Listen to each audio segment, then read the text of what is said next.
नमस्ते दोस्तों। आज हम जिस किताब के बारे में बात करने जा रहे हैं वो आपके दिमाग की उलझनों को सुलझाने और आपको एक नई दिशा देने में मदद करेगी। क्या आपने कभी सोचा है कि आपके विचार, आपकी भावनाएं और आपके अनुभव किस तरह आपके जीवन को आकार देते हैं? क्या आप अक्सर खुद को नकारात्मक विचारों के जाल में फंसा हुआ पाते हैं? क्या आपको लगता है कि आप अपनी पूरी क्षमता का उपयोग नहीं कर पा रहे हैं? अगर हाँ, तो ये किताब आपके लिए है। आज हम बात करेंगे जेना जॉनसन की अद्भुत किताब अनफक योर माइंड के बारे में। ये किताब सिर्फ एक सेल्फ हेल्प गाइड नहीं है, बल्कि ये एक यात्रा है जो आपको अपने अंदर झांकने, अपनी सोच को चुनौती देने और अपने जीवन को सकारात्मक रूप से बदलने के लिए प्रेरित करती है। जेना जॉनसन एक लाइसेंस प्राप्त चिकित्सक है और उन्होंने इस किताब में अपने पेशेवर अनुभव और व्यक्तिगत अंतर्दृष्टि का उपयोग किया है ताकि पाठकों को मानसिक स्पष्टता और भावनात्मक स्वतंत्रता प्राप्त करने में मदद मिल सके। तो क्या आप तैयार हैं अपने दिमाग को अनफक करने के लिए? जेना जॉनसन की किताब अनफक योर माइंड का पहला और सबसे महत्वपूर्ण पहलू ये है कि ये हमें अपने दिमाग की जटिलताओं को समझने में मदद करती है। अक्सर हम अपने विचारों और भावनाओं के कारण भ्रमित या अभिभूत महसूस करते हैं। ये किताब हमें सिखाती है कि कैसे हम अपने मानसिक पैटर्न को पहचानें और उन पे काम करें। कल्पना कीजिए कि आपका दिमाग एक विशाल जंगल है। इस जंगल में कई रास्ते हैं, कुछ साफ और सुगम, कुछ घने और कांटेदार। कुछ रास्ते आपको खुशी और शांति की ओर ले जाते हैं, जबकि कुछ आपको चिंता और निराशा के भंवर में धकेल देते हैं। जेना जॉनसन हमें इस जंगल का नक्शा बनाने में मदद करती हैं, ताकि हम जान सके कि कौन से रास्ते हमें कहां ले जा रहे हैं। ये किताब हमें उन विचारों और विश्वासों को चुनौती देने के लिए प्रेरित करती है जो हमें पीछे खींचते हैं। अक्सर हम अनजाने में कुछ नकारात्मक धारणाओं को अपना लेते हैं जो हमारी सोच और व्यवहार को प्रभावित करती हैं। ये धारणाएं बचपन के अनुभवों, सामाजिक प्रभावों या पिछले असफलताओं से उत्पन्न हो सकती हैं।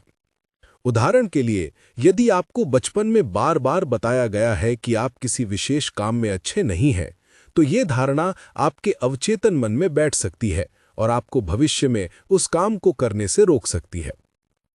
जॉनसन इस बात पर जोर देती हैं कि हमारे दिमाग में दो तरह की आवाजें होती हैं, एक जो हमें सशक्त बनाती है और एक जो हमें कमजोर करती है। कमजोर करने वाली आवाज अक्सर हमारी आलोचना करती है, हमें संदेह में डालती है और हमें अपनी क्षमताओं पर विश्वास करने से रोकती है। ये आवाज हमें बताती है कि हम पर्याप्त नहीं हैं, कि हम असफल होंगे या कि हम प्यार के लायक नहीं हैं।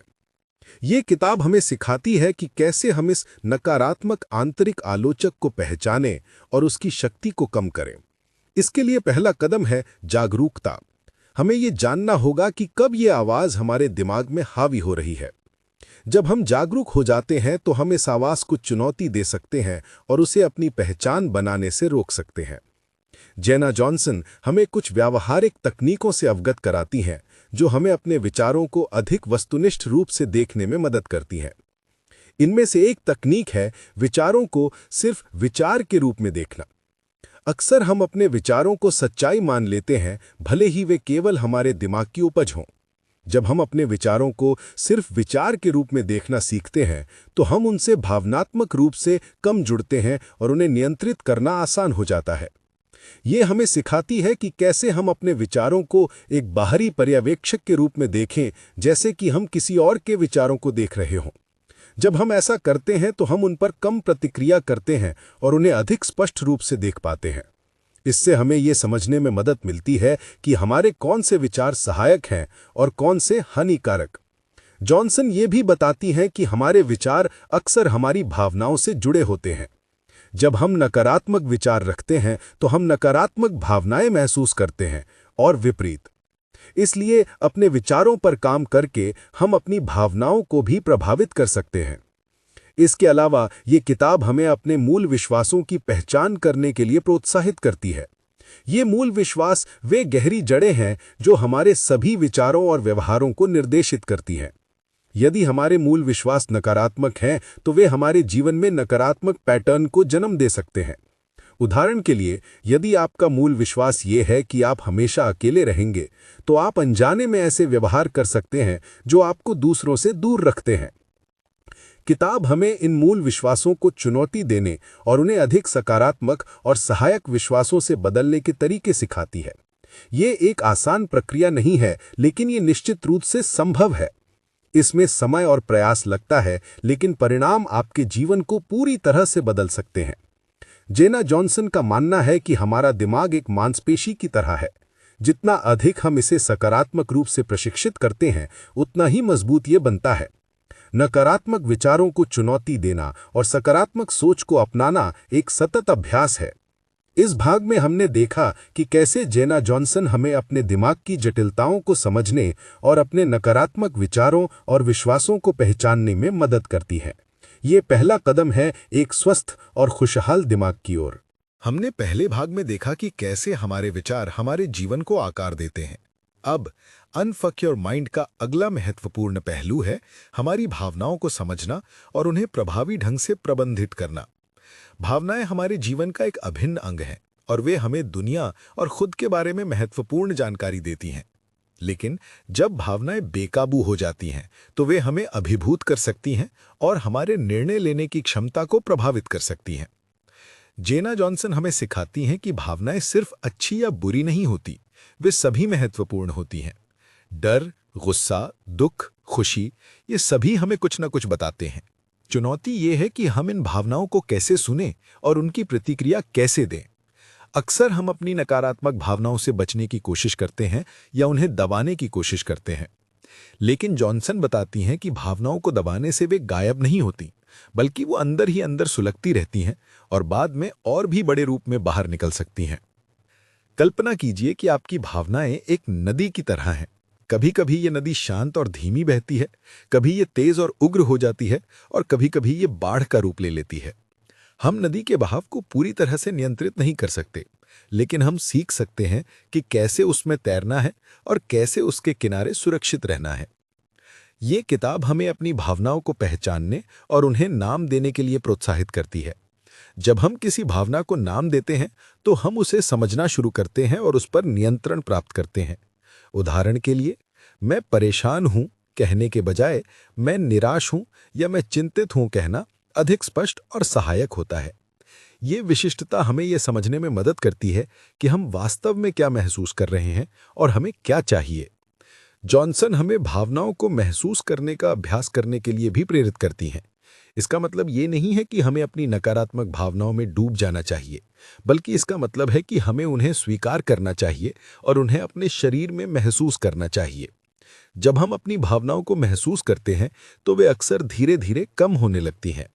ये एक प्रकार का माइंडफुलनेस अभ्यास है, जहां हम बिना किसी निर्णय के अपनी भावनाओं का निरीक्षण करते हैं। ये किताब हमें अपनी भावनाओं के पीछे के कारणों का पता लगाने के लिए भी मार्गदर्शन देती है। अक्सर हमारी भावनाएं हमारे गहरे विश्वासों या पिछले अनुभवों से जुड़ी होती हैं। जब हम अपनी भावनाओं के मूल कारण को समझते हैं तो हम उन पर अधिक प्रभावी ढंग से काम कर सकते हैं। उदाहरण के लिए, यदि आपको अक्सर गुस्सा आता है तो इसके पीछे सम्मान की कमी का डर हो सकता है या शायद बचपन में आपकी बात नहीं सुनी गई थी। जेना जॉनसन हमें अपनी भावनाओं को व्यक्त करने के स्वस्थ तरीके भी सिखाती हैं। ये महत्वपूर्ण है कि हम अपनी भावनाओं को बोतल में बंद ना करें, बल्कि उन्हें रचनात्मक और सुरक्षित तरीकों से बाहर निकालें। इसमें किसी भरोसेमंद दोस्त या परिवार के सदस्य से बात करना, जर्नल लिखना या शारीरिक गतिविधि करना शामिल हो सकता है। जब हम अपनी भावनाओं को व्यक्त करते हैं तो हम उन्हें संसाधित करते हैं और उन्हें जाने देते हैं। ये किताब हमें आत्मकरुणा का अभ्यास करने के लिए भी प्रेरित करती है। अक्सर जब हम नकारात्मक भावनाएं महसूस करते हैं तो हम खुद पर कठोर हो जाते हैं। हम खुद को कोसते हैं या खुद को दोषी ठहराते हैं। जॉनसन बताती हैं कि आत्मकरुणा हमें अपनी भावनाओं को स्वीकार करने और खुद के प्रति दयालु होने में मदद करती है, खासकर जब हम संघर्ष कर रहे हों। यह हमें ये याद दिलाने में मदद करती है कि हम इंसान हैं और गलतियां करना या संघर्ष करना स्वाभाविक है। जॉनसन इस बात पर भी जोर देती हैं कि हम अपनी भावनाओं को नियंत्रित नहीं कर सकते, लेकिन हम अपनी प्रतिक्रियाओं को नियंत्रित कर सकते हैं। जब हम किसी तीव्र भावना का अनुभव करते हैं तो हमारे पास हमेशा ये विकल्प होता है कि हम उस पर कैसे प्रतिक्रिया दें। क्या हम तुरंत प्रतिक्रिया देंगे या हम एक पल रुककर सोचेंगे? ये किताब हमें सिखाती है कि कैसे हम अपने आवेगों को रोकें और अधिक विचारशील प्रतिक्रियाएं दें। इसके अलावा ये किताब हमें अपनी भावनाओं को प्रबंधित करने के कुछ विशिष्ट रणनीतियां प्रदान करती है। इनमें गहरी सांस लेना, ग्राउंडिंग तकनीक जैसे अपने आसपास की 5 चीज़ों को देखना, 4 चीज़ों को सुनना, 3 चीज़ों को महसूस करना शामिल है। ये तकनीकें हमें तीव्र भावनाओं के मौके पर शांत रहने और स्पष्ट रूप से सोचने में मदद कर सकती हैं। जेना जॉनसन हमें यह भी याद दिलाती हैं कि भावनात्मक बुद्धिमत्ता एक कौशल है जिसे सीखा और विकसित किया जा सकता है। जितना अधिक हम अपनी भावनाओं को समझने और प्रबंधित करने का अभ्यास करते हैं, उतना ही बेहतर हम इसमें बनते जाते हैं। ये हमें दूसरों की भावनाओं को समझने में भी मदद करता है, जिससे हमारे संबंध बेहतर होते जाते हैं। इस भाग में हमने सीखा कि कैसे अपनी भावनाओं को पहचानना, उन्हें महसूस करना, उनके पीछे के कारणों को समझना और उन्हें स्वस्थ तरीकों से व्यक्त करना हमें एक अधिक संतुलित और संतुष्ट जीवन जीने में मदद कर सकता है। पहले 2 भागों में हमने अपने विचारों और भावनाओं को समझने पर ध्यान केंद्रित किया। अब अनफक योर माइंड का अगला चरण है अपनी सोच के पैटर्न को सक्रिय रूप से बदलना। जीना जॉनसन बताती हैं कि हमारी सोच केवल यादृच्छिक विचार नहीं है, बल्कि वे अक्सर कुछ निश्चित पैटर्न का पालन करते हैं। इनमें से कुछ पैटर्न सहायक होते हैं, जबकि कुछ हानिकारक होते हैं। हानिकारक सोच पैटर्न को अक्सर संज्ञानात्मक विकृतियां कहा जाता है। ये वे तरीके हैं जिनसे हमारा दिमाग वास्तविकता को गलत तरीके से व्याख्या करता है, जिससे नकारात्मक भावनाएं और अस्वस्थ व्यवहार होते हैं। जेना जॉनसन इनमें से कुछ सामान्य संज्ञानात्मक विकृतियों की पहचान करती हैं और हमें सिखाती हैं कि उन्हें कैसे पहचानें और उन्हें चुनौती दें। एक सामान्य संज्ञानात्मक विकृति है काले और सफेद सोच, यानी ब्लैक एंड व्हाइट थिंकिंग। इसमें व्यक्ति चीजों को केवल 2 चरम श्रेणियों में देखता है, या तो सब अच्छा है या सब बुरा है, या तो आप सफल हैं या आप असफल हैं। इसमें कोई बीच का रास्ता नहीं होता है। उदाहरण के लिए, यदि आपको किसी काम में थोड़ी सी भी गलती हो जाती है, तो आप सोच सकते हैं कि आप पूरी तरह से असफल हैं। जॉनसन हमें सिखाती हैं कि वास्तविकता अक्सर अधिक जटिल और सूक्ष्म होती है और हमें बीच के रंगों को देखना सीखना चाहिए। एक और आम विकृति है अति सामान्यकरण, यानी ओवर जनरलाइजेशन। इसमें एक ही घटना के आधार पर सामान्य निष्कर्ष निकाल लेना शामिल है। उदाहरण के लिए, यदि आपका एक रिश्ता टूट जाता है, तो आप सोच सकते हैं कि मैं कभी प्यार नहीं पा सकूंगा। जॉनसन हमें यह समझने में मदद करती हैं कि एक अनुभव पूरे जीवन का प्रतिनिधित्व नहीं करता है और हमें हर घटना को उसके अपने संदर्भ में देखना चाहिए। मानसिक फिल्टर भी एक सामान्य विकृति है, जिसमें व्यक्ति केवल नकारात्मक पहलुओं पर ध्यान केंद्रित करता है और सकारात्मक पहलुओं को अनदेखा कर देता है। कल्पना कीजिए कि आपके दिमाग में एक फिल्टर है जो केवल बुरी खबर को अंदर आने देता है। जॉनसन हमें इस फिल्टर को हटाने और जीवन के सभी पहलुओं को देखने के लिए प्रोत्साहित करती हैं।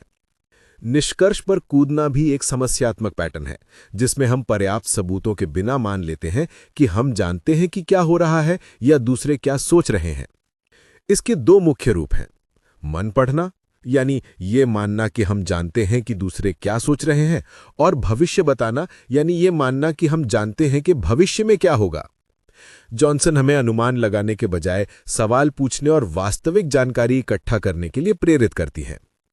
विनाशकारीकरण, यानी कैटास्ट्रोफाइजिंग, एक ऐसी विकृति है जिसमें हम सबसे बुरी स्थिति की कल्पना करते हैं, भले ही इसके होने की संभावना बहुत कम हो। उदाहरण के लिए, यदि आपको खांसी होती है, तो आप तुरंत मान सकते हैं कि आपको कोई गंभीर बीमारी है। ये किताब हमें सिखाती है कि कैसे हम अपनी चिंता को प्रबंधित करें और वास्तविकता के आधार पर सोचें। जॉनसन हमें यह भी सिखाती हैं कि कैसे हम अपने चाहिए और होना चाहिए वाले बयानों को पहचानें।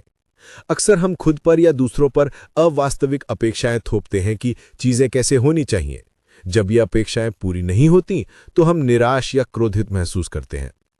ये किताब हमें इन कठोर नियमों को शिथिल करने और अधिक लचीला सोच अपनाने में मदद करती है। तो इन संज्ञानात्मक विकृतियों को कैसे बदला जाए? जॉनसन हमें संज्ञानात्मक पुनर्संरचना की प्रक्रिया सिखाती हैं। इसमें 3 मुख्य चरण हैं। पहचानें। सबसे पहले आपको अपने नकारात्मक विचार पैटर्न को पहचानना होगा। जब आपको कोई तीव्र नकारात्मक भावना महसूस हो, तो रुकें और पूछें, मैं अभी क्या सोच रहा हूं? चुनौती दें। एक बार जब आप अपने विचार को पहचान लेते हैं तो उसे चुनौती दें। अपने आप से पूछें कि क्या ये विचार पूरी तरह से सच है? इसके क्या सबूत हैं? क्या इसका कोई और स्पष्टीकरण हो सकता है? क्या ये विचार मेरे लिए सहायक है? पुनर्संरचना करें। अंत में अपने नकारात्मक विचार को एक अधिक संतुलित, यथार्थवादी और सहायक विचार से बदलें। उदाहरण के लिए, मैं एक असफल हूं के बजाय मैंने इस बार एक गलती की, लेकिन मैं इससे सीख सकता हूं और अगली बार बेहतर कर सकता हूं। यह प्रक्रिया एक मांसपेशी को प्रशिक्षित करने जैसी है। शुरुआत में यह मुश्किल लग सकती है, लेकिन जितना अधिक आप इसका अभ्यास करेंगे उतना ही ये आसान होती रहेगी। जॉनसन हमें धैर्य रखने और खुद के प्रति दयालु बने रहने की सलाह देती हैं, क्योंकि सोच के पैटर्न को बदलना समय लेता है। किताब में माइंडफुलनेस और ध्यान के अभ्यास को भी शामिल किया गया है, जो हमें अपने विचारों को बिना निर्णय के देखने में मदद करते हैं। जब हम अपने विचारों से इमोशनली कम जुड़े होते हैं तो उन्हें बदलना आसान हो जाता है। जॉनसन हमें यह भी बताती हैं कि हमारे आसपास का वातावरण और हमारे द्वारा उपभोग की जाने वाली जानकारी हमारी सोच को प्रभावित करती है। तो हमें अपने आप को सकारात्मक लोगों और विचारों से घेरने की कोशिश करनी चाहिए और नकारात्मक प्रभावों से बचना चाहिए। इस भाग में हमने सीखा कि कैसे अपनी सोच के हानिकारक पैटर्न, जिन्हें संज्ञानात्मक विकृतियां कहा जाता है, को पहचानना और उन्हें चुनौती देना है। संज्ञानात्मक पुनर्संरचना के अभ्यास के माध्यम से हम अपनी सोच को अधिक संतुलित और सहायक बना सकते हैं, जिससे हमारा मानसिक स्वास्थ्य और कल्याण बेहतर होता है। पिछले भागों में हमने अपने विचारों, भावनाओं और सोच के पैटर्न को समझने और बदलने पर ध्यान केंद्रित किया।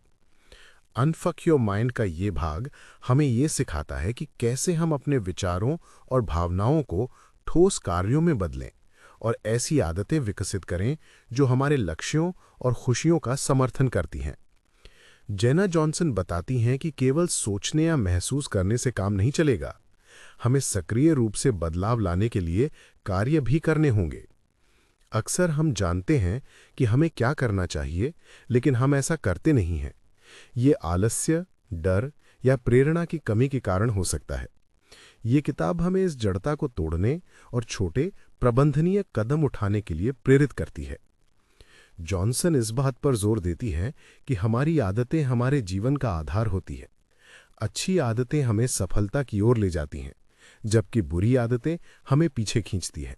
ये किताब हमें अपनी आदतों का विश्लेषण करने और उन आदतों की पहचान करने में मदद करती है जो हमारे लिए हानिकारक हैं। आदत बदलने की प्रक्रिया को जेना जॉनसन कई चरणों में तोड़ती है। स्वतंत्रता। सबसे पहले आपको अपनी उन आदतों के बारे में जागरूक होना होगा जिन्हें आप बदलना चाहते हैं। कब और क्यों आप ये आदतें करते हैं? इन आदतों के पीछे कौन सी भावनाएं या ट्रिगर हैं? पहचानना और बदलना। एक बार जब आप अपनी आदत के पीछे के ट्रिगर और परिणाम को पहचान लेते हैं तो आप उसे बदलने की योजना बना सकते हैं। इसमें अक्सर पुरानी आदत को एक नई और अधिक सहायक आदत से बदलना शामिल है। उदाहरण के लिए, यदि आप तनाव होने पर जंक फूड खाते हैं तो तनाव होने पर टहलने या ध्यान करने की आदत अपना सकते हैं। छोटे कदम उठाना। बड़ी आदतें एक बार में नहीं बदलती। जॉनसन हमें छोटे, प्राप्त करने योग्य लक्ष्य निर्धारित करने के लिए प्रोत्साहित करती हैं। एक बार में एक छोटी आदत पर ध्यान केंद्रित करें। जब आप एक छोटी सफलता प्राप्त करते हैं तो ये आपको अगली आदत पर काम करने के लिए प्रेरित करती है। लगातार बने रहना। आदत बदलने में समय और दृढ़ता लगती है। असफलताएं होंगी, लेकिन जॉनसन हमें उनसे सीखने और आगे बढ़ने के लिए प्रेरित करती है। महत्वपूर्ण यह है कि आप हार ना मानें। पर्यावरण को व्यवस्थित करना। हमारा पर्यावरण हमारी आदतों को बहुत प्रभावित करता है। ये किताब हमें अपने पर्यावरण को इस तरह से व्यवस्थित करने के लिए सिखाती है कि ये हमारी नई, सहायक आदतों का समर्थन करे। उदाहरण के लिए, यदि आप सुबह जल्दी उठना चाहते हैं तो अपने अलार्म को अपने बिस्तर से दूर रखें ताकि आपको उठना पड़े। यदि आप स्वस्थ खाना चाहते हैं तो अपने घर में केवल स्वस्थ भोजन रखें। ये किताब हमें अपने आराम क्षेत्र यानी कंफर्ट जोन से बाहर निकलने के लिए भी प्रेरित करती है। हमारा आराम क्षेत्र वो जगह है जहां हम सुरक्षित और परिचित महसूस करते हैं, लेकिन ये वो जगह भी है जहां हमारी वृद्धि रुक जाती है। जब हम अपने आराम क्षेत्र से बाहर निकलते हैं तो हम नई चीजें सीखते हैं, नई चुनौतियों का सामना करते हैं और अपनी क्षमताओं का विस्तार करते हैं। जेना जॉनसन हमें डर का सामना करने की तकनीकें भी सिखाती हैं। डर अक्सर हमें कार्य करने से रोकता है। वे बताती हैं कि डर एक भावना है और हम इसे महसूस करते हुए भी कार्य कर सकते हैं। अक्सर डर उतना बुरा नहीं होता जितना हम सोचते हैं, और जब हम उसका सामना करते हैं तो वो कम हो जाता है। किताब में लक्ष्य निर्धारण और योजना बनाने के महत्व पर भी जोर दिया गया है। स्पष्ट लक्ष्य हमें दिशा देते हैं और हमें प्रेरित करते हैं। जॉनसन हमें स्मार्ट लक्ष्य निर्धारित करने के लिए प्रोत्साहित करती है। स्पेसिफिक, मेजरेबल, अचीवेबल, रेलेवेंट और टाइम बाउंड। वे हमें अपनी प्रगति पर नजर रखने के लिए भी प्रोत्साहित करती हैं। जब हम देखते हैं कि हम प्रगति कर रहे हैं तो ये हमें और अधिक करने के लिए प्रेरित करता है। ये छोटे छोटे कदमों को पहचानने और खुद को पुरस्कृत करने के महत्व पर जोर देती है। जॉनसन हमें प्रोक्रास्टिनेशन पर काबू पाने के लिए भी रणनीतियां प्रदान करती हैं। प्रोक्रास्टिनेशन अक्सर डर या पूर्णतावाद से जुड़ा होता है। वे हमें 5 सेकंड नियम जैसी तकनीकों का उपयोग करने के लिए सिखाती हैं, जहां आप बस 5 4 3 2 1 गिनते हैं और फिर कार्य करते हैं, इससे पहले कि आपका दिमाग आपको इसे टालने के लिए राजी कर सके। ये भाग हमें ये भी याद दिलाता है कि आत्म देखभाल और अच्छी नींद, पोषण और व्यायाम जैसी चीजें हमारी मानसिक और शारीरिक ऊर्जा के लिए महत्वपूर्ण हैं, जो हमें अपने लक्ष्यों को प्राप्त करने और अपनी आदतों को बनाए रखने में मदद करती है। जब हम खुद का ख्याल रखते हैं तो हमारे पास अपने जीवन में सकारात्मक बदलाव लाने के लिए अधिक ऊर्जा और लचीलापन होता है। अंत में जेना जॉनसन हमें ये याद दिलाती हैं कि बदलाव एक प्रक्रिया है, कोई गंतव्य नहीं। इसमें उतार चढ़ाव होंगे, लेकिन महत्वपूर्ण ये है कि हम लगातार सीखते रहें, बढ़ते रहें और अपने आप को माफ करते रहें। इस भाग में हमने सीखा कि कैसे हम अपने विचारों और भावनाओं को ठोस कार्यों में बदलें, सहायक आदतें विकसित करें, अपने आराम क्षेत्र से बाहर निकलें और अपने लक्ष्यों को प्राप्त करने के लिए छोटे, लगातार कदम उठाएं। अपने मन को अनफक करने की यात्रा में हमारे संबंध एक महत्वपूर्ण भूमिका निभाते हैं। जेना जॉनसन की किताब अनफक योर माइंड का ये भाग हमें ये सिखाता है कि कैसे हम अपने व्यक्तिगत और सामाजिक संबंधों को बेहतर बनाएं, क्योंकि स्वस्थ संबंध हमारे मानसिक कल्याण के लिए आवश्यक हैं। अक्सर हमारे नकारात्मक विचार पैटर्न और भावनात्मक प्रतिक्रियाएं हमारे संबंधों को नुकसान पहुंचा सकती हैं। ये किताब हमें ये समझने में मदद करती है कि कैसे हम अपनी संचार शैलियों को बेहतर बनाएं और संघर्षों को अधिक रचनात्मक रूप से हल करें। जॉनसन संचार के महत्व पर जोर देती है। प्रभावी संचार में न केवल ये शामिल होता है कि हम क्या कहते हैं, बल्कि ये भी कि हम कैसे सुनते हैं। वे हमें सक्रिय श्रवण का अभ्यास करने के लिए प्रोत्साहित करती हैं, जिसका अर्थ है कि हम दूसरे व्यक्ति की बात को ध्यान से सुनें, उसे समझें और अपनी प्रतिक्रिया देने से पहले उसे संसाधित करें। इसका मतलब ये भी है कि हम दूसरे व्यक्ति की भावनाओं को मान्य करें, भले ही हम उनसे सहमत न हों। किताब हमें अपनी जरूरतों और सीमाओं को स्पष्ट रूप से व्यक्त करने के लिए भी सिखाती है। अक्सर हम दूसरों से ये उम्मीद करते हैं कि वे हमारे विचारों को पढ़ें, लेकिन ये अवास्तविक है। जब हम अपनी जरूरतों और सीमाओं को स्पष्ट रूप से और सम्मानपूर्वक व्यक्त करते हैं, तो हम गलतफहमी को कम करते हैं और स्वस्थ संबंध बनाते हैं। जॉनसन हमें मैं बयानों का उपयोग करने के लिए प्रोत्साहित करती हैं, जैसे मुझे महसूस होता है या मुझे जरूरत है, ताकि हम दोषारोपण से बचें। जॉनसन हमें संघर्ष समाधान कौशल भी सिखाती हैं। संघर्ष संबंधों का एक सामान्य हिस्सा है और महत्वपूर्ण ये नहीं है कि संघर्ष ना हो, बल्कि ये है कि हम उन्हें कैसे संभालते हैं। वे हमें सिखाती हैं कि कैसे हम शांत रहें, दूसरे व्यक्ति के दृष्टिकोण को समझें और समस्या समाधान पर ध्यान केंद्रित करें, बजाय इसके कि कौन सही है और कौन गलत। वे हमें क्षमा के महत्व पर भी जोर देती हैं, न केवल दूसरों को बल्कि खुद को भी। अक्सर हम पुरानी शिकायतों को पकड़े रहते हैं जो हमें और हमारे संबंधों को नुकसान पहुंचाती हैं। क्षमा का मतलब ये नहीं है कि हम जो हुआ उसे भूल जाएं या उसे ठीक ठहराएं, बल्कि इसका मतलब ये है कि हम उस नकारात्मक भावनात्मक भार को छोड़ दें। ये किताब हमें उन संबंधों की पहचान करने के लिए भी प्रेरित करती है जो हमारे लिए अस्वस्थ या विषाक्त हैं। कभी-कभी हमें अपनी भलाई के लिए कुछ संबंधों से दूरी बनानी पड़ती है या उन्हें समाप्त करना पड़ता है। ये एक कठिन निर्णय हो सकता है, लेकिन जॉनसन हमें याद दिलाती है कि हमारी मानसिक और भावनात्मक स्वास्थ्य प्राथमिकता है। जॉनसन हमें स्वस्थ संबंधों के निर्माण और पोषण के लिए कुछ महत्वपूर्ण सिद्धांतों पर भी जोर देती हैं। पारस्परिक सम्मान। हर रिश्ते में सम्मान महत्वपूर्ण है। हमें दूसरों के विचारों, भावनाओं और सीमाओं का सम्मान करना चाहिए और वे भी हमारा सम्मान करें। विश्वास किसी भी स्वस्थ रिश्ते की नींव है। इसे बनाने में समय लगता है और इसे आसानी से तोड़ा जा सकता है। सहयोग और समर्थन। स्वस्थ रिश्ते में दोनों लोग एक दूसरे का समर्थन करते हैं और एक दूसरे के लक्ष्यों को प्राप्त करने में मदद करते हैं। गुणवत्तापूर्ण समय। हमें अपने प्रियजनों के साथ गुणवत्तापूर्ण समय बिताना चाहिए बिना किसी व्याकुलता के। कृतज्ञता। हमें अपने संबंधों में कृतज्ञता व्यक्त करनी चाहिए। अपने प्रियजनों को यह बताना कि हम उनके लिए कितने आभारी हैं, संबंधों को मजबूत करता है। जॉनसन हमें आत्म प्रेम और आत्मसम्मान के महत्व पर भी जोर देती हैं। जब हम खुद से प्यार करते हैं और खुद का सम्मान करते हैं, तो हम स्वस्थ संबंध बनाने और बनाए रखने की अधिक संभावना रखते हैं। हम दूसरों से भी उसी तरह के सम्मान और प्यार की उम्मीद करते हैं जो हम खुद को देते हैं। ये किताब हमें यह भी याद दिलाती है कि हम अपने संबंधों में क्या नियंत्रण कर सकते हैं और क्या नहीं।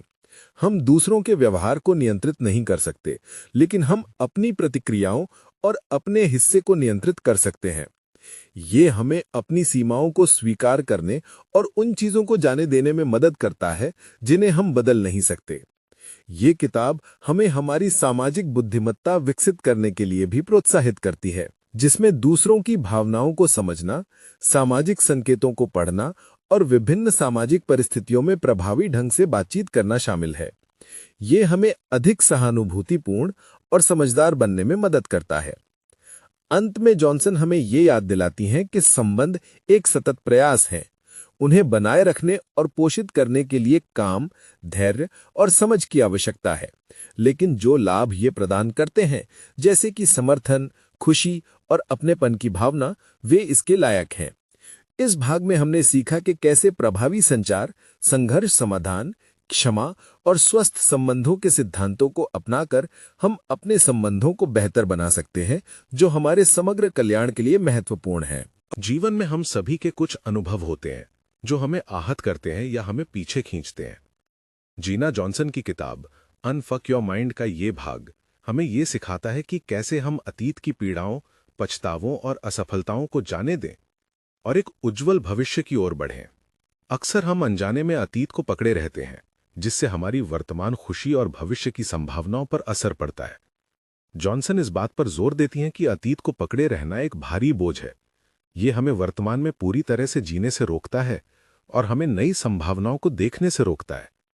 वो हमें ये समझने में मदद करती हैं कि हम अतीत को बदल नहीं सकते, लेकिन हम उसके प्रति अपनी प्रतिक्रिया को बदल सकते हैं। ये किताब हमें अतीत के अनुभवों से सीखने और उनसे विकास करने के लिए प्रोत्साहित करती है, बजाय इसके कि हम उन्हें खुद को परिभाषित करने दें। हर अनुभव, चाहे वो कितना भी दर्दनाक क्यों ना हो, हमें एक सबक सिखा सकता है। महत्वपूर्ण ये है कि हम उस सबक को पहचानें और उसे अपने भविष्य के लिए उपयोग करें। जीना जॉनसन हमें ग्रहणशीलता यानी एक्सेप्टेंस के महत्व पर जोर देती हैं। अतीत को स्वीकार करना, इसका मतलब ये नहीं है कि हम इसे ठीक ठहराएं या इसे पसंद करें, बल्कि इसका मतलब है कि हम वास्तविकता को स्वीकार करें कि जो हुआ वो हुआ। जब हम अतीत को स्वीकार करते हैं, तो हम उससे जुड़ी भावनात्मक लड़ाई को छोड़ देते हैं और शांति पाते हैं। वो हमें ये समझने में मदद करती हैं कि हम अतीत को बदल नहीं सकते, लेकिन हम उसके प्रति अपनी प्रतिक्रिया को बदल सकते हैं। वो हमें क्षमा यानी फॉरगिवनेस के महत्व पर भी गहराई से बात करती हैं। ये क्षमा दूसरों के लिए भी हो सकती है जिन्होंने हमें आहत किया है, और खुद के लिए भी अगर हमने गलतियां की हैं या खुद को दोषी ठहराया है। जॉनसन बताती हैं कि क्षमा मुख्य रूप से आपके अपने कल्याण के लिए है। यह आपको गुस्से, नाराजगी और कड़वाहट के बंधन से मुक्त करती है। किताब हमें यह भी सिखाती है कि कैसे हम अपने पछतावों यानी रिग्रेट्स को संभालें। पछतावे अक्सर हमें अतीत की उन चीजों पर ध्यान केंद्रित करवाते हैं जिन्हें हम बदल नहीं सकते। जॉनसन हमें पछतावों को सीखने के अवसर के रूप में देखने के लिए प्रेरित करती हैं। हम पिछली गलतियों से सीख सकते हैं और भविष्य में बेहतर विकल्प चुन सकते हैं। जॉनसन हमें छोड़ने यानी लेटिंग गो का अभ्यास करने के लिए भी मार्गदर्शन करती हैं। इसमें पुरानी पहचानों, भूमिकाओं या उन अपेक्षाओं को छोड़ना शामिल हो सकता है जो अब हमारे लिए काम नहीं कर रही हैं। ये हमें नई संभावनाओं को गले लगाने और एक ऐसे व्यक्ति बनने की अनुमति देता है जो हम वास्तव में बनना चाहते हैं। ये किताब हमें माइंडफुलनेस यानी सजगता के अभ्यास का उपयोग करने के लिए भी प्रोत्साहित करती है, ताकि हम वर्तमान क्षण में रहें। जब हम वर्तमान में होते हैं तो हम अतीत की चिंताओं या भविष्य की आशंकाओं से कम अभिभूत होते हैं। माइंडफुलनेस हमें अपने विचारों और भावनाओं को बिना किसी निर्णय के देखने में मदद करती है, जिससे हमें अतीत से भावनात्मक रूप से अलग होने में मदद मिलती है। जीना जॉनसन हमें सकारात्मक दृष्टिकोण यानी पॉजिटिव आउटलुक विकसित करने के महत्व पर भी जोर देती हैं। अतीत को पीछे छोड़कर हम अपने जीवन में सकारात्मकता पर ध्यान केंद्रित कर सकते हैं और भविष्य के लिए आशावादी हो सकते हैं। इसमें कृतज्ञता का अभ्यास करना, अपने आशीर्वादों को गिनना और सकारात्मक आत्मचर्चा का उपयोग करना शामिल है। वो हमें अपने भविष्य के स्वयं की कल्पना करने के लिए भी प्रेरित करती हैं। आप भविष्य में किस तरह का व्यक्ति बनना चाहते हैं? आप कैसा जीवन जीना चाहते हैं? जब हम अपने भविष्य के स्वयं की कल्पना करते हैं तो ये हमें वर्तमान में कार्य करने के लिए प्रेरित करता है, ताकि हम उस भविष्य को साकार कर सकें। जॉनसन हमें डर यानी फियर का सामना करने के लिए भी प्रोत्साहित करती हैं, जो अक्सर हमें अतीत को जाने देने से रोकता है।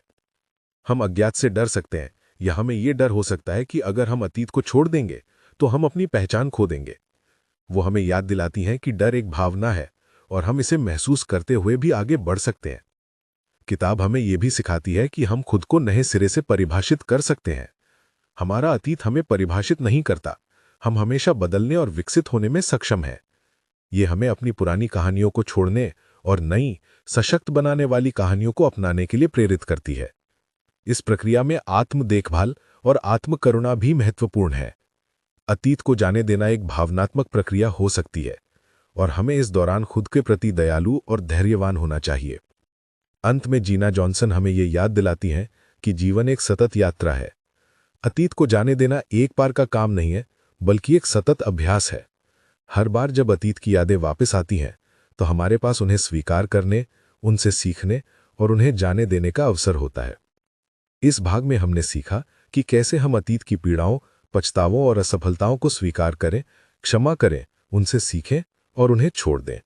ऐसा करके हम वर्तमान में पूरी तरह से जीने और एक उज्जवल और अधिक आशावादी भविष्य की ओर बढ़ने में सक्षम होते हैं। अपने मन को अनफक करने की यात्रा में आत्म देखभाल यानी सेल्फ केयर एक मौलिक स्तंभ है। जेना जॉनसन की किताब अनफक योर माइंड का यह भाग हमें यह सिखाता है कि कैसे हम अपने शारीरिक, मानसिक और भावनात्मक कल्याण को प्राथमिकता दें, क्योंकि यह हमारे समग्र स्वास्थ्य और खुशी के लिए अत्यंत महत्वपूर्ण है। अक्सर हम दूसरों की ज़रूरतों को पूरा करने में इतने व्यस्त हो जाते हैं कि हम अपनी ज़रूरतों को भूल जाते हैं, जिससे अंततः बर्नआउट और निराशा होती है। जॉनसन इस बात पर जोर देती हैं कि आत्म देखभाल स्वार्थ नहीं है, बल्कि यह एक आवश्यकता है। जब हम खुद का ख्याल रखते हैं तो हमारे पास दूसरों की मदद करने और अपने जीवन की चुनौतियों का सामना करने के लिए अधिक ऊर्जा और लचीलापन होता है। वे इसे एक खाली कप भरने जैसा मानती हैं। जब आपका कप भरा होता है तभी आप दूसरों को दे सकते हैं। ये किताब हमें आत्म देखभाल के विभिन्न पहलुओं को समझने में मदद करती है।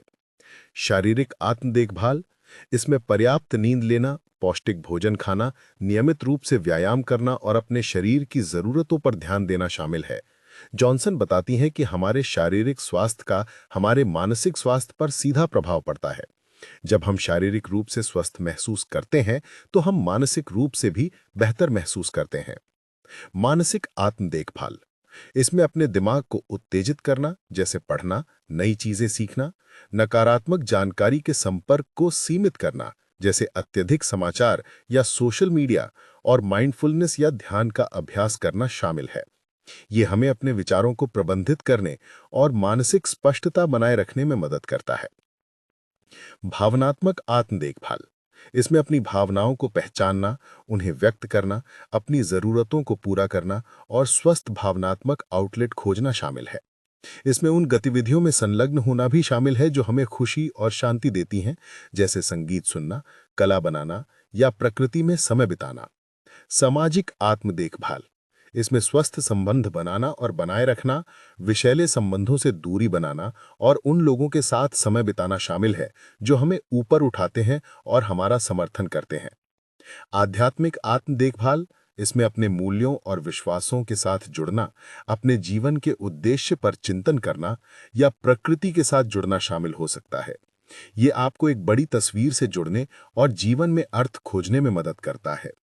जेना जॉनसन हमें अपनी आत्म देखभाल की जरूरतों को पहचानने के लिए प्रोत्साहित करती हैं। हर किसी की जरूरतें अलग अलग होती हैं और महत्वपूर्ण यह है कि आप अपनी पहचान करें। वे हमें आत्म देखभाल गतिविधियों की एक सूची बनाने और उन्हें नियमित रूप से अपनी दिनचर्या में शामिल करने के लिए प्रेरित करती हैं। वे हमें सीमाएं निर्धारित करने के महत्व पर भी जोर देती हैं। दूसरों के साथ स्वस्थ सीमाएं स्थापित करना हमें अपनी ऊर्जा की रक्षा करने और अपनी जरूरतों को प्राथमिकता देने में मदद करता है। इसमें नहीं कहना भी शामिल है, खासकर जब आप अभिभूत महसूस कर रहे हों। किताब में गिल्ट की भावना को प्रबंधित करने पर भी ध्यान दिया गया है, जो अक्सर आत्म देखभाल के साथ आती है। हम खुद को दोषी महसूस कर सकते हैं जब हम खुद पर ध्यान केंद्रित करते हैं, ये सोचकर कि हम स्वार्थी हैं। जॉनसन हमें इस गिल्ट को चुनौती देने और ये समझने में मदद करती हैं कि खुद का ख्याल रखना हमें दूसरों के लिए बेहतर उपलब्ध कराता है। जॉनसन हमें आराम के यानी रेस्ट के महत्व पर विशेष जोर देती हैं, न केवल शारीरिक आराम बल्कि मानसिक आराम भी। ये हमें अपने दिमाग को रिचार्ज करने और बर्नआउट से बचने में मदद करता है। इसमें छोटे छोटे ब्रेक लेना, प्रकृति में चलना या बस कुछ समय के लिए कुछ न करना शामिल हो सकता है। ये किताब हमें अपूर्णता को स्वीकार करने के लिए भी प्रेरित करती है। हमें हमेशा सही होने की जरूरत नहीं है और ये ठीक है कि हम अपनी आत्म देखभाल यात्रा में उतार चढ़ाव का अनुभव करें। महत्वपूर्ण यह है कि हम लगातार प्रयास करते रहें और खुद के प्रति दयालु रहें। जॉनसन हमें कृतज्ञता का अभ्यास करने के लिए भी प्रोत्साहित करती हैं, जो हमारे मानसिक कल्याण को बढ़ावा देता है। जब हम जीवन में उन चीजों पर ध्यान केंद्रित करते हैं जिनके लिए हम आभारी हैं, तो हम अधिक सकारात्मक और आशावादी महसूस करते हैं। ये भाग हमें यह भी याद दिलाता है कि आत्म देखभाल एक सतत प्रक्रिया है और ये समय के साथ विकसित होती है। हमें अपनी जरूरतों के अनुसार अपनी आत्म देखभाल प्रथाओं को अनुकूलित करने के लिए लचीला होना चाहिए। अंत में जेना जॉनसन हमें यह याद दिलाती हैं कि आत्म देखभाल एक निवेश है। आपके अपने स्वास्थ्य, खुशी और कल्याण में एक निवेश है। ये आपको अपने जीवन की चुनौतियों का सामना करने और एक पूर्ण जीवन जीने के लिए सशक्त बनाता है। इस भाग में हमने सीखा कि कैसे आत्म देखभाल के विभिन्न पहलुओं को अपनाकर हम अपने शारीरिक, मानसिक और भावनात्मक कल्याण को प्राथमिकता दे सकते हैं। ये हमें अपने जीवन को अधिक संतुलन और खुशी के साथ जीने में मदद करता है। अपने मन को अनफक करने की यात्रा का अंतिम लक्ष्य एक ऐसा जीवन जीना है जो अर्थपूर्ण और उद्देश्यपूर्ण हो। जेना जॉनसन की किताब अनफक योर माइंड का ये भाग हमें ये सिखाता है कि कैसे हम अपने जीवन के उद्देश्य को खोजें और जुनून के साथ जिएं। जब हमारे पास एक स्पष्ट उद्देश्य होता है तो ये हमें दिशा देता है, हमें प्रेरित करता है और हमें जीवन की चुनौतियों का सामना करने के लिए शक्ति देता है। जॉनसन इस बात पर जोर देती हैं कि उद्देश्य केवल एक बड़ा करियर लक्ष्य नहीं है, बल्कि ये एक ऐसी भावना है जो हमें ये बताती है कि हम कौन हैं और हम दुनिया में क्या योगदान देना चाहते हैं। ये एक आंतरिक प्रेरणा है जो हमारे मूल्यों और जुनूनों से निकलती है। ये किताब हमें अपने मूल्यों यानी वैल्यूज की पहचान करने के लिए प्रोत्साहित करती है। हमारे मूल्य वे सिद्धांत हैं जो हमारे लिए सबसे महत्वपूर्ण है, जैसे ईमानदारी, करुणा, स्वतंत्रता या रचनात्मकता। जब हम अपने मूल्यों के अनुसार जीते हैं तो हम अधिक प्रामाणिक और संतुष्ट महसूस करते हैं। जॉनसन हमें यह समझने में मदद करती हैं कि हमारे मूल्य हमारे निर्णयों और कार्यों को कैसे निर्देशित करते हैं। जेना जॉनसन हमें अपने जुनूनों को खोजने के लिए भी प्रेरित करती हैं। वे कौन सी गतिविधियां हैं जो आपको खुशी देती हैं, आपको ऊर्जावान महसूस कराती हैं और आपको समय का ट्रैक भूल जाती हैं। जब हम अपने जुनूनों का पीछा करते हैं तो हम अपने जीवन में अधिक उत्साह और आनंद पाते हैं। किताब हमें अपनी शक्तियों को पहचानने के लिए भी प्रोत्साहित करती है। आप किस चीज में अच्छे हैं, आपके पास कौन से अद्वितीय कौशल और प्रतिभाएं हैं। जब हम अपनी शक्तियों का उपयोग करते हैं तो हम अधिक प्रभावी और आत्मविश्वासी महसूस करते हैं। जॉनसन हमें अपनी शक्तियों को विकसित करने और उन्हें अपने उद्देश्य की सेवा में उपयोग करने के लिए प्रेरित करती हैं। वे हमें ये भी सिखाती हैं कि कैसे हम अपने उद्देश्य को छोटे छोटे प्रबंधनीय गलशों में तोड़ें। एक बड़ा उद्देश्य भारी लग सकता है, लेकिन जब हम उसे छोटे छोटे चरणों में तोड़ते हैं तो वह अधिक प्राप्त करने योग्य लगता है। ये हमें प्रगति करने और प्रेरित रहने में मदद करता है। जेना जॉनसन हमें डर का सामना करने के लिए भी प्रोत्साहित करती हैं, जो अक्सर हमें अपने उद्देश्य का पीछा करने से रोकता है। हमें असफलता का डर हो सकता है, या हमें इस बात का डर हो सकता है कि हम पर्याप्त अच्छे नहीं हैं। वे हमें याद दिलाती हैं कि डर एक भावना है और हम इसे महसूस करते हुए भी अपने सपनों का पीछा कर सकते हैं। ये किताब हमें नकारात्मक आत्मचर्चा को चुनौती देने के लिए भी सिखाती है, जो हमें अपने उद्देश्य से विचलित कर सकती है। जब हम खुद पर विश्वास करते हैं और खुद को सशक्त बनाते हैं, तो हम अपने लक्ष्यों को प्राप्त करने की अधिक संभावना रखते हैं। जॉनसन हमें जोखिम लेने के महत्व पर भी जोर देती हैं। अपने उद्देश्य का पीछा करने में अक्सर अपने आराम क्षेत्र से बाहर निकलना और अज्ञात में कदम रखना शामिल है। वे हमें बताती है कि जोखिम लेने से हमें बढ़ने और नई चीजों का अनुभव करने का अवसर मिलता है। किताब में समुदाय यानी कम्युनिटी और जुड़ाव यानी कनेक्शन के महत्व पर भी प्रकाश डाला गया है। जब हम दूसरों के साथ जुड़ते हैं जो हमारे मूल्यों और उद्देश्यों को साझा करते हैं, तो हमें समर्थन, प्रेरणा और अपनेपन की भावना मिलती है। जेना जॉनसन हमें लचीलापन विकसित करने के लिए भी प्रोत्साहित करती हैं। उद्देश्य का पीछा करने की यात्रा में चुनौतियां और असफलताएं आएंगी। लचीलापन हमें इन बाधाओं से उभरने और आगे बढ़ने में मदद करता है। वे हमें माइंडफुलनेस का अभ्यास करने के लिए भी प्रेरित करती हैं, ताकि हम अपनी यात्रा के दौरान वर्तमान क्षण में रहें। ये हमें अपनी प्रगति का आनंद लेने और छोटी छोटी सफलताओं को पहचानने में मदद करता है। अंत में वे हमें ये याद दिलाती हैं कि उद्देश्य एक स्थिर चीज नहीं है, ये समय के साथ विकसित हो सकता है। हमें अपने उद्देश्य को फिर से खोजने और अपनी यात्रा के दौरान खुद को फिर से परिभाषित करने के लिए खुला रहना चाहिए। इस भाग में हमने सीखा कि कैसे अपने मूल्यों, जुनूनों और शक्तियों की पहचान करके हम अपने जीवन के उद्देश्य को खोज सकते हैं। ये हमें एक अर्थपूर्ण, प्रेरित और जुनून से भरा जीवन जीने में मदद करता है। अनफक योर माइंड की यात्रा एक गंतव्य नहीं, बल्कि एक सतत प्रक्रिया है। जेना जॉनसन की किताब का ये भाग हमें ये सिखाता है कि कैसे हम लगातार आत्मविकास और आत्मसुधार के प्रति प्रतिबद्ध रहें। जीवन भर सीखना, बढ़ना और विकसित होना हमारे मानसिक कल्याण और खुशी के लिए महत्वपूर्ण है। जॉनसन इस बात पर जोर देती हैं कि व्यक्तिगत विकास एक आजीवन यात्रा है। हमें कभी भी ये सोचना बंद नहीं करना चाहिए कि हम कौन हैं और हम कौन बन सकते हैं। जब हम सीखना बंद कर देते हैं तो हम स्थिर हो जाते हैं। ये किताब हमें विकास मानसिकता अपनाने के लिए प्रोत्साहित करती है, जो कैरल ड्वेक द्वारा लोकप्रिय अवधारणा है। विकास मानसिकता का अर्थ है ये विश्वास करना कि हमारी क्षमताएं और बुद्धिमत्ता निश्चित नहीं है, बल्कि उन्हें कड़ी मेहनत और समर्पण से विकसित किया जा सकता है। यह हमें चुनौतियों को सीखने के अवसरों के रूप में देखने और असफलता को विकास के एक हिस्से के रूप में स्वीकार करने में मदद करता है। जेना जॉनसन हमें लर्निंग यानी सीखने के महत्व पर जोर देती हैं। ये नई किताबें पढ़ने, कौशल सीखने या नए अनुभवों से सीखने के माध्यम से हो सकता है। जब हम सीखते हैं तो हम अपने दिमाग का विस्तार करते हैं और दुनिया को नए तरीकों से देखते हैं। वो हमें असुविधा को गले लगाने के लिए भी प्रेरित करती हैं। असुविधा विकास अक्सर हमारे आराम क्षेत्र से बाहर निकलने और असुविधा का अनुभव करने के साथ आता है। जॉनसन हमें बताती हैं कि असुविधा वृद्धि का एक संकेत है और हमें इससे डरना नहीं चाहिए। ये किताब हमें आत्मचिंतन यानी सेल्फ रिफ्लेक्शन का अभ्यास करने के लिए भी प्रोत्साहित करती है।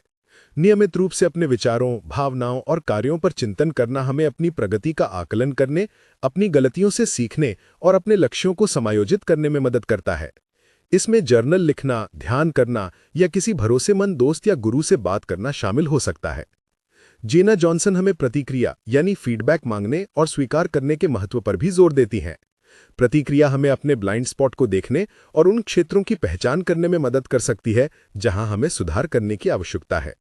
ये महत्वपूर्ण है कि हम प्रतिक्रिया को व्यक्तिगत आक्रमण के रूप में ना देखें, बल्कि विकास के अवसर के रूप में देखें। वो हमें दृढ़ता यानी परसिवियरेंस के महत्व पर भी बात करती हैं। आत्मसुधार की यात्रा में चुनौतियां और बाधाएं आएंगी। दृढ़ता हमें इन बाधाओं से उबरने और अपने लक्ष्यों की ओर बढ़ते रहने में मदद करती है। ये किताब हमें पूर्णतावाद यानी परफेक्शनिज्म को छोड़ने के लिए भी सिखाती है। पूर्णतावाद अक्सर हमें कार्रवाई करने से रोकता है और हमें अपनी प्रगति का आनंद लेने से रोकता है। जॉनसन हमें यह समझने में मदद करती है कि प्रगति पूर्णता से बेहतर है। जॉनसन हमें आत्मकरुणा यानी सेल्फ कंपैशन का अभ्यास करने के लिए भी प्रेरित करती हैं। आत्मसुधार की प्रक्रिया में खुद के प्रति दयालु होना और अपनी गलतियों के लिए खुद को माफ करना महत्वपूर्ण है। जब हम खुद पर दया करते हैं तो हम अधिक लचीले होते हैं और सीखने और बढ़ने के लिए अधिक खुले होते हैं। ये किताब हमें छोटे लगातार कदम उठाने के महत्व पर भी जोर देती है। बड़े परिवर्तन रातों रात नहीं होते। छोटे दैनिक प्रयास समय के साथ महत्वपूर्ण परिणाम जोड़ते हैं। वो हमें लक्ष्य निर्धारित करने और अपनी प्रगति पर नजर रखने के लिए भी प्रोत्साहित करती हैं। स्पष्ट लक्ष्य हमें दिशा देते हैं और अपनी प्रगति को देखना हमें प्रेरित करता है। अंत में जेना जॉनसन हमें ये याद दिलाती हैं कि आत्मविकास एक व्यक्तिगत यात्रा है। हमें अपनी तुलना दूसरों से नहीं करनी चाहिए, बल्कि अपनी प्रगति पर ध्यान केंद्रित करना चाहिए। हर किसी का अपना रास्ता और अपनी गति होती है। इस भाग में हमने सीखा कि कैसे हमें एक विकास मानसिकता अपनाकर लगातार सीखते हुए असुविधा को गले लगाकर और आत्मचिंतन का अभ्यास करके अपने आत्मविकास और आत्मसुधार की यात्रा को जारी रख सकते हैं। हमने जेना जॉनसन की किताब अनफक योर माइंड की यात्रा के माध्यम से अपने विचारों, भावनाओं, सोच के पैटर्न, कार्यों, संबंधों, अतीत को जाने देने और आत्म देखभाल को समझा है।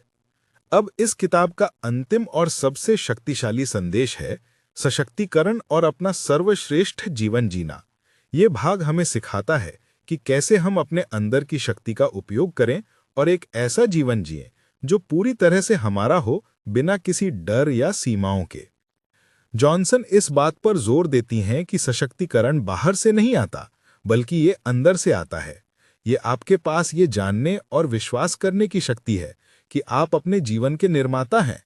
आप अपने विचारों, भावनाओं और कार्यों को नियंत्रित कर सकते हैं और इस नियंत्रण के साथ आप अपने भविष्य को आकार दे सकते हैं। ये किताब हमें जिम्मेदारी लेने यानी टेकिंग रिस्पॉन्सिबिलिटी के महत्व पर जोर देती है। अपने जीवन की जिम्मेदारी लेने का मतलब ये नहीं है कि हम हर उस चीज के लिए खुद को दोषी ठहराएं, बल्कि इसका मतलब ये है कि हम ये स्वीकार करें कि हमारे पास अपनी प्रतिक्रियाओं और अपने भविष्य को बदलने की शक्ति है। जब हम जिम्मेदारी लेते हैं तो हम खुद को पीड़ित की मानसिकता से मुक्त करते हैं और समाधान खोजने पर ध्यान केंद्रित करते हैं। जेना जॉनसन हमें आत्मविश्वास यानी सेल्फ बिलीफ विकसित करने के लिए प्रेरित करती हैं। अपने आप में विश्वास करना सबसे महत्वपूर्ण उपकरण है जो आपके पास है। जब हम खुद पर विश्वास करते हैं तो हम जोखिम लेने, चुनौतियों का सामना करने और अपने सपनों का पीछा करने की अधिक संभावना रखते हैं। वो हमें नकारात्मक आत्मचर्चा को चुनौती देने और अपनी शक्तियों पर ध्यान केंद्रित करने के लिए सिखाती हैं। वो हमें अपनी प्रामाणिकता को गले लगाने के लिए भी प्रोत्साहित करती हैं। इसका मतलब है कि आप कौन हैं, उसे स्वीकार करना और उसे व्यक्त करना, बिना किसी दिखावे या दूसरों को खुश करने की कोशिश किए। जब हम प्रामाणिक होते हैं तो हम अधिक मुक्त और खुश महसूस करते हैं। किताब हमें डर को दूर करने के महत्व पर भी जोर देती है। डर अक्सर हमें पीछे खींचता है और हमें अपने सर्वश्रेष्ठ जीवन जीने से रोकता है। जॉनसन हमें ये समझने में मदद करती हैं कि डर एक भावना है जिसे प्रबंधित किया जा सकता है और ये कि बहादुर होने का मतलब डर महसूस न करना नहीं है, बल्कि डर के बावजूद कार्य करना है। जॉनसन हमें कृतज्ञता यानी ग्रैटिट्यूड का अभ्यास करने के लिए भी सिखाती हैं, जो सशक्तिकरण का एक शक्तिशाली उपकरण है। जब हम जीवन में उन चीजों पर ध्यान केंद्रित करते हैं जिनके लिए हम आभारी हैं, तो हम अधिक सकारात्मक, आशावादी और समृद्ध महसूस करते हैं। ये हमें जीवन की चुनौतियों के बावजूद सुंदरता और अच्छाई को देखने में मदद करता है। वो हमें वर्तमान क्षण में जीने के महत्व पर भी जोर देती हैं। अतीत को जाने देना और भविष्य की योजना बनाना महत्वपूर्ण है, लेकिन वर्तमान में पूरी तरह से जीना हमें जीवन का आनंद लेने और उपलब्ध अवसरों का लाभ उठाने में मदद करता है। माइंडफुलनेस इसमें एक महत्वपूर्ण भूमिका निभाती है।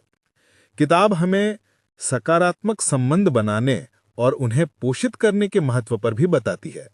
हमारे आसपास के लोग हमें या तो ऊपर उठा सकते हैं या हमें नीचे खींच सकते हैं। जॉनसन हमें उन लोगों से जुड़ने के लिए प्रोत्साहित करती हैं जो हमें प्रेरित करते हैं, हमारा समर्थन करते हैं और हमें अपनी सर्वश्रेष्ठ क्षमता तक पहुंचने में मदद करते हैं। जॉनसन हमें अपनी खुशी को प्राथमिकता देने के लिए भी प्रोत्साहित करती हैं। खुशी कोई ऐसी चीज नहीं है जो अचानक आपको मिल जाएगी। ये एक विकल्प है और एक अभ्यास है। इसमें अपनी ज़रूरतों को पूरा करना, आत्म देखभाल का अभ्यास करना और उन गतिविधियों में संलग्न होना शामिल है जो आपको आनंद देती हैं। वो हमें अपनी कहानी को फिर से लिखने के लिए भी प्रेरित करती हैं। यदि आपके पास अपने बारे में कोई नकारात्मक कहानी है, तो आपके पास उसे बदलने की शक्ति है। आप अपनी नई कहानी लिख सकते हैं, एक ऐसी कहानी जो आपको सशक्त बनाती है, आपको प्रेरित करती है और आपको अपने लक्ष्यों की ओर ले जाती है। ये किताब हमें छोटे साहसिक कदम उठाने के महत्व पर जोर देती है। सशक्तिकरण का मतलब ये नहीं है कि आपको एक बार में सब कुछ बदलना होगा। छोटे छोटे लगातार साहसिक कदम समय के साथ बड़े बदलाव लाते हैं। अंत में जेना जॉनसन हमें ये याद दिलाती हैं कि अपना सर्वश्रेष्ठ जीवन जीना एक सतत यात्रा है। इसमें उतार चढ़ाव आएंगे, लेकिन हर चुनौती एक सीखने का अवसर है। महत्वपूर्ण यह है कि आप अपनी यात्रा में लगातार बने रहें, खुद पर विश्वास करें और कभी हार न मानें।